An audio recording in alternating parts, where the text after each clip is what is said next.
আমরা কি টাকা জমানোর জন্য বাঁচি? মানে মানে কি জন্য বাঁচি আমরা?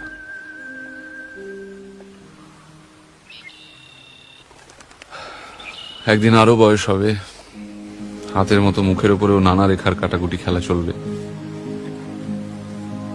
তখন অনেক টাকা থাকলেও বেড়াতে যেতে পারবো না, দামি আইপ্যাড থাকলেও ট্রাভেলগ লিখতে পারবো না, সোনায় বাঁধানো গিটারে একটা ভালো প্রোগ্রেশন খেলবে না, একটা জঙ্গলে একটা ক্যামেরা নিয়ে চুপচাপ বসে থাকতে পারবো না।